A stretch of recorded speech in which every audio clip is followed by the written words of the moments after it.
there. I'm on the phone today with Colleen Organic. How are you doing, Colleen? Hey, doing great. Happy New Year, everybody.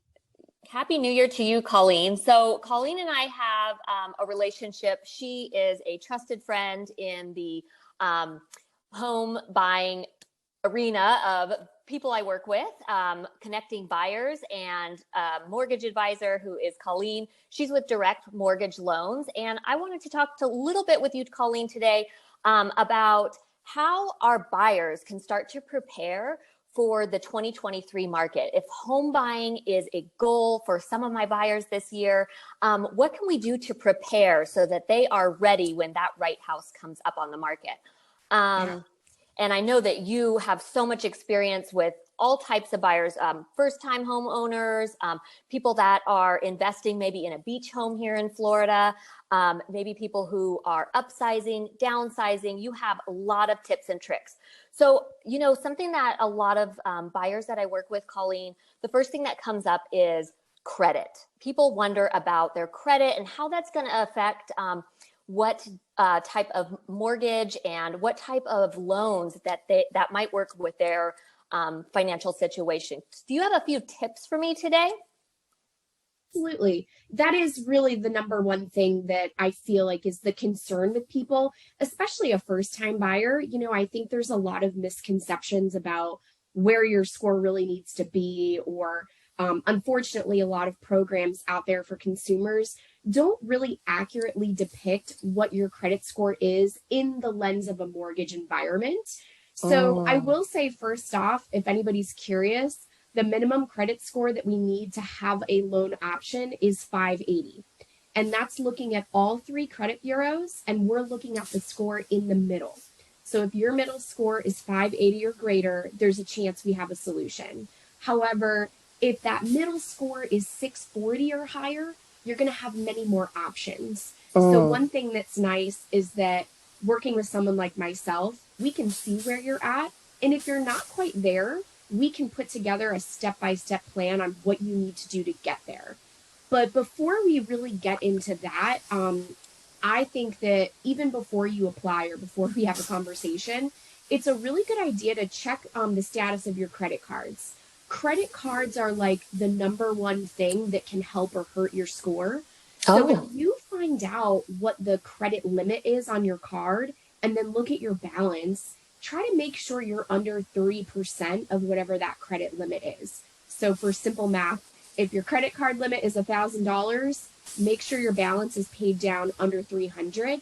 And then that would be a good first thing to do, just to boost it before you do apply, to give you the best results. That's really helpful. And I know that with one of my credit cards, they give me a free report on my credit score. So that's also something that can help educate the buyer as well, kind of where they're at with their credit. Yeah, it's a good indicator. It does not always translate to what your scores look like for the purposes of a mortgage. Good to And know. usually what I explain to people is, usually a mortgage is going to be the biggest debt you take out, right? Biggest balance. So it's a little bit more stingy on its scoring method, just because it's like the highest risk situation for lending. So that's kind of the best reason as to why. But I do find that the indicators that credit card companies put out, they're pretty close. Where we find things differ beyond that are, some of these other programs that aren't actually tied to your bank or your credit card, if that makes sense. Yeah, absolutely. Those are great tips for credit, because I know that's on top of mind, when people are thinking about taking out a mortgage, which kind of makes me also think of the other question I get from a lot of buyers is down payment, like how to prepare for that. And really, I think that there's a lot of misconception of how much money you need to put down in order to buy a home. So true. The next most popular thing that's a concern when people talk with me. So yes, as far as down payment goes, if you're a first-time buyer, you might be qualified to put nothing down. We have a variety of different programs for little to no money down. So if that's something that, is really a need for you, don't be afraid of it. It's normal. And we can definitely see if you'll qualify for one of those great programs. But hey, and quick clarification. Sorry to interrupt, but what is a first-time home buyer? There's a little misunderstanding on that. Yeah. You are considered a first-time buyer if you have not owned a home in the last 3 years. So Wow. let's say you happen to have owned a home 10 years ago. Maybe you went through a divorce. You haven't owned a home in a while since then. You're a first-time buyer again if you have not owned for 3 years. So down payment assistance is definitely an option. And then if for some reason that's not an option for you, it could be that your down payment may be as little as 3 to 5% of the purchase price. Not Those are 20. sort of the minimum ones. Yeah. So Wow. not 20% exactly. I think that's a big misconception, and to Yeah. come up with 20%, especially for homes, in high value markets such as, Florida's, the values are rising, and that's daunting for a lot of people to come up with 20%. So, wow, Absolutely. that's great news. Another tip I will say too, and this is also not necessarily as common in the industry, but we even have jumbo loan programs. So for your higher price properties, if the loan amount's over 726, we have options for 5 to 10% down. And a lot of people in that bracket seem to think, oh, I can't do this without 20%. But we do have solutions for that as well. Another thing that's really good for people to know is where the down payment can come from, right? So we might have an option for down payment assistance, but if not, understanding all your options. So number one, the easiest is how much do you have in your bank accounts? The liquid bank accounts, what do you have there? That would be the first thing to look at, what you have and what you're comfortable using. Then you also could look at things like investment and retirement accounts. Some people don't realize as a first-time buyer, you may be able to pull from your 401k with little to no penalty. So that's something that I would definitely, take a look at, see if that's an option for you.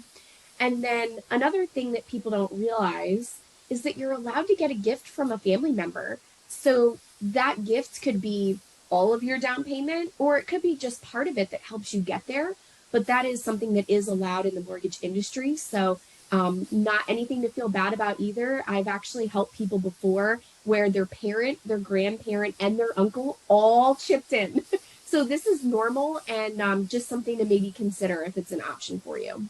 Great options. Wow, that really opens up possibility for a lot of buyers. Yeah, absolutely. And then, a lot of people, it's the beginning of the year, they're dreaming about, home ownership this year, and they're kind of waiting to look at the market. Maybe they're maybe they're waiting for kids to get out of school. Maybe they're waiting for a new job to start. But how soon is too soon to start planning financially? I mean, when should someone start to think about talking to a mortgage advisor or talking to you, Colleen? Corny as it might sound, it's really never too early to start. Everyone's situation can be a little bit different. Some people, it's really a slam dunk, and we're approved and rocking and rolling in the matter of a week or so.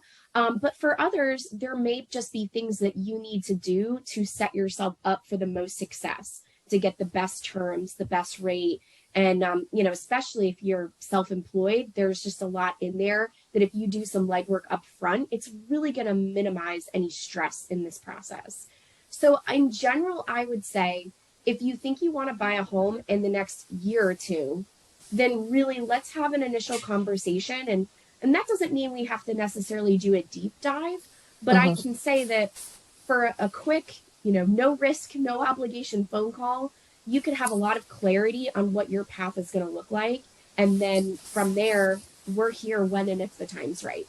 So I think that the financing part of things is the least fun, right? We'll be honest. It's not the glamorous part of buying a home, but it is the one that causes the most stress. So anything that we can do to minimize that for you, we're excited about. We don't want it to be painful. We want it to be smooth. Well, I know from my experience of myself and my buyers working with you, Colleen, that it's always a pleasure and it's as smooth as it can possibly be. You're so good at follow-up and you're just a delight to be on the phone with. So it's great working with you. I'm so grateful to be able to work with you another year in real estate here in Florida. Yeah. Yes. So below this video, I am going to include all of your contact information. And like you were saying, it's obligation free. There's no pressure. There's no pressure, no strings, but they could even hop on a Zoom call with you and ask any questions. And really it's to put together a plan, whether that's, a couple weeks away or maybe months and months away. It's just great to put together that plan. And I really appreciate you jumping on today, Colleen. I can't wait to work with you more. Great. Thank you guys so much. Happy to help. Thank you. Happy New Year. Happy New Year.